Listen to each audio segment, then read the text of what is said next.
Hi everyone, Radhe Radhe. So today we're going to do, in this video, we're going to do chapter 4, verse 25.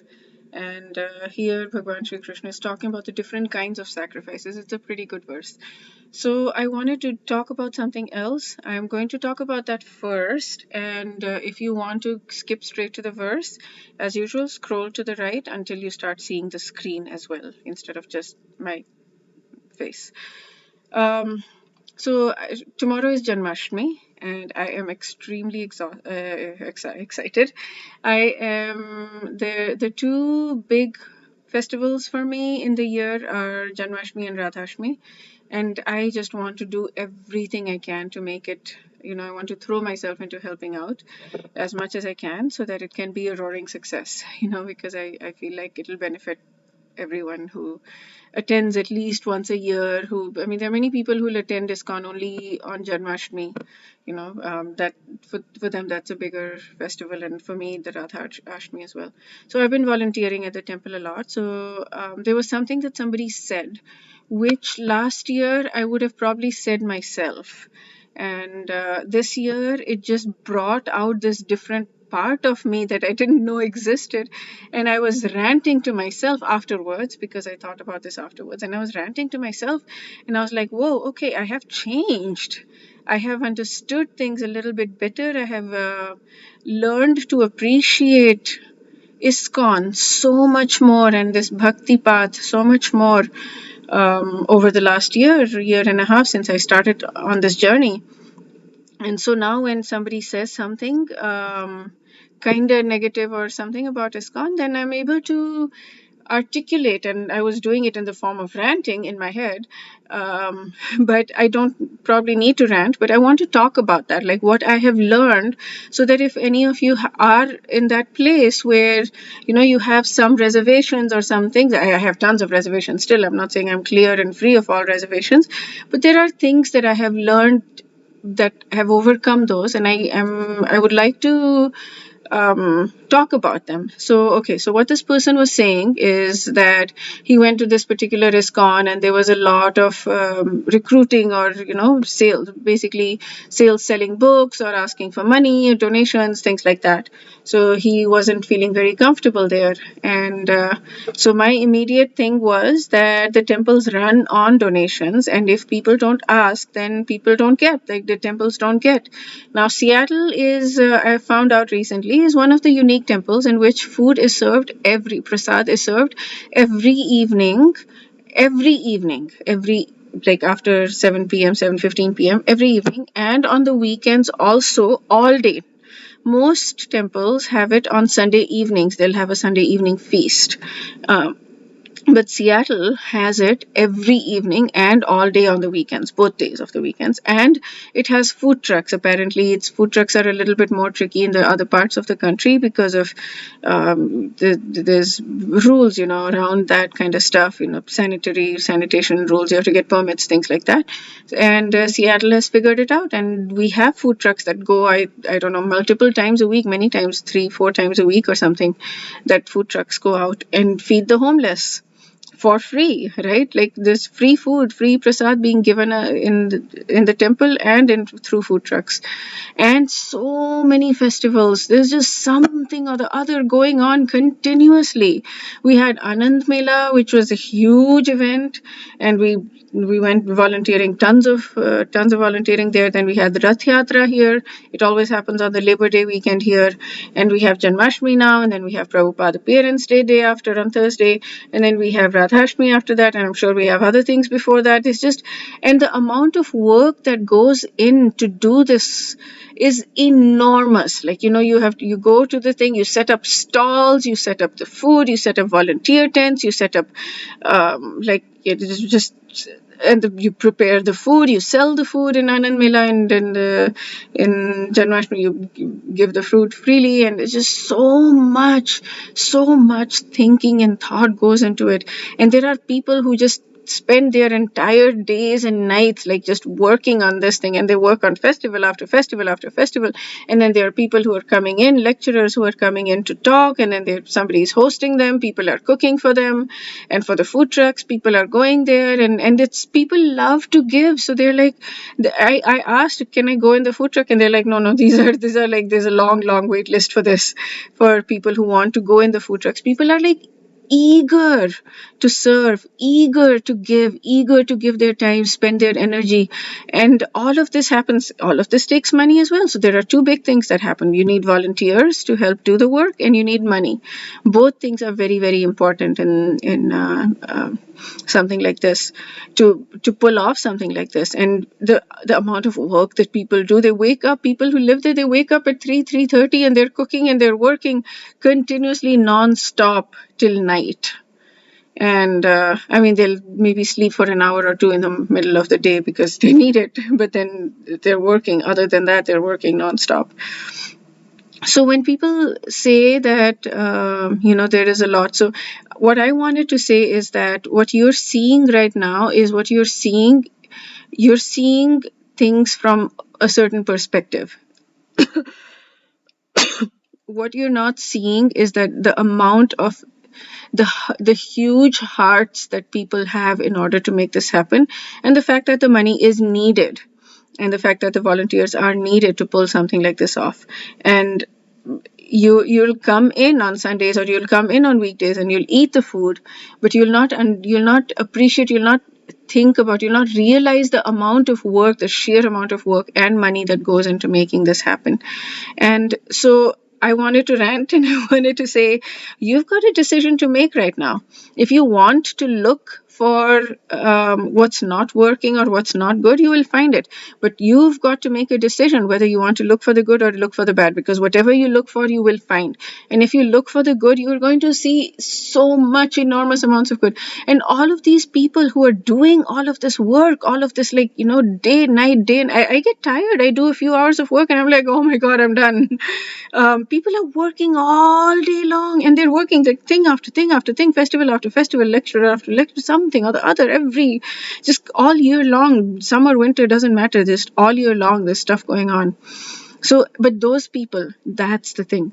Those people, even them, if you talk to them, they will say, I'm not doing enough. I'm doing this seva, sure. I'm doing this volunteer, I'm doing this service, but I'm not doing the chanting with my heart. My heart is not clear. They'll say that. And you can look at them, and again, you can look at them with this point of view. They have fake humility, or they have like whatever. It's very easy to judge, and it's very easy to point fingers. But if you talk to them, forget about what they say, forget about their facial expressions when they're saying it, forget about it, like all of that. Just look into their hearts, like just observe their hearts, and you will find that they genuinely feel that they're not doing enough. Just like, I don't think I've met a single mom who feels that she's done enough. Every mom feels guilty for some reason. I'm not a mom, so I don't know, but like every mom feels like I have not done anything for my child. I've not done enough for my child, no matter how much they're doing.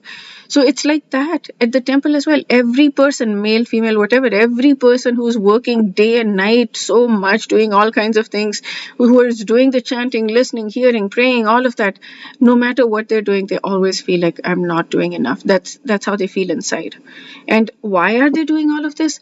They're doing it so that we can benefit, so that we, us fallen souls, can also have God in our lives. We can also find the love of God, and we can build our connection, build our relationship with God, with Krishna.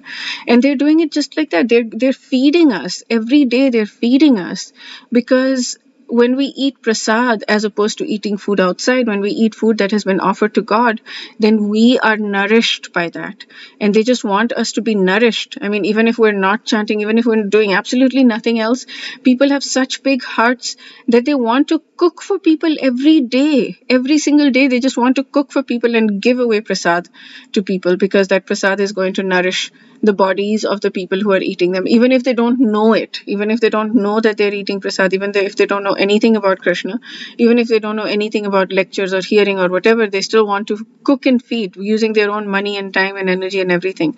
That's how these kinds of huge people, and they don't want anybody to know about it, they just want to be under the radar, that's the kind of people that exist in ISKCON, so many people like that, under the radar, I mean, in overall, but so many, like, they're people with an immense amount of humility, who are dedicating everything that they've got, along with a job, they're doing all of this, they're dedicating everything they've got into helping other people achieve God, because they're not personally benefiting if they help other people achieve God, but they've got so much compassion in their hearts and so much love in their hearts that they're willing to distribute that compassion and love in the form of prasad or in the form of other things.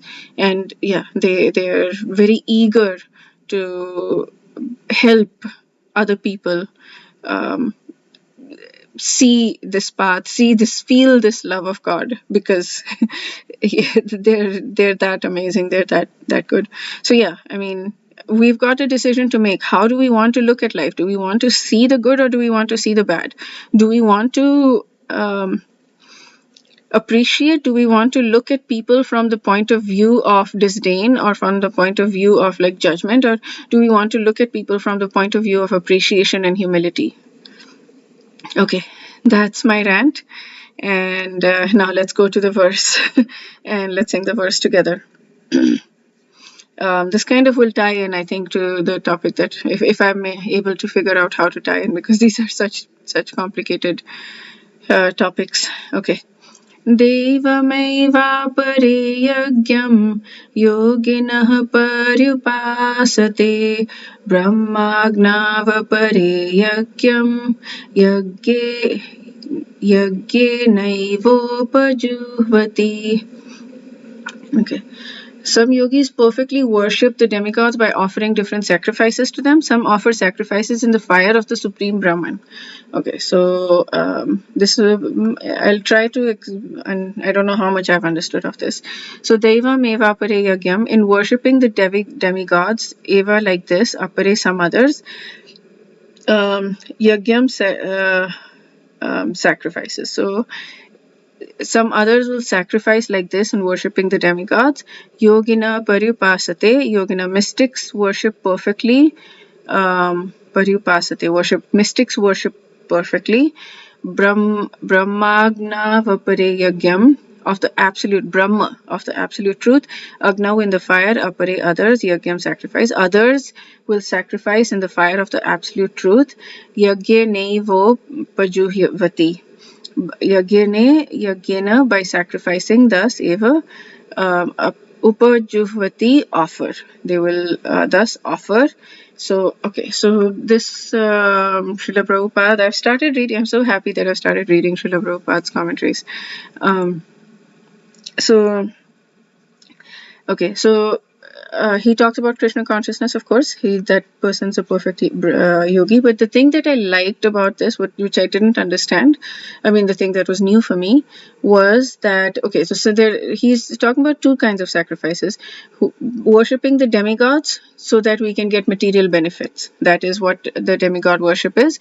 We do fire sacrifices or other kinds of sacrifices to the demigods, material sacrifices, and we get material stuff in return. That is one aspect. And the other aspect is some people offer sacrifices in the fire of the Supreme Brahman. Now, Supreme Brahman is the impersonalist point of view. So to the Supreme Brahman, the impersonal feature of the Lord. So there are different kinds of sacrifices. And so factually, sacrifice means to satisfy Vishnu or Krishna.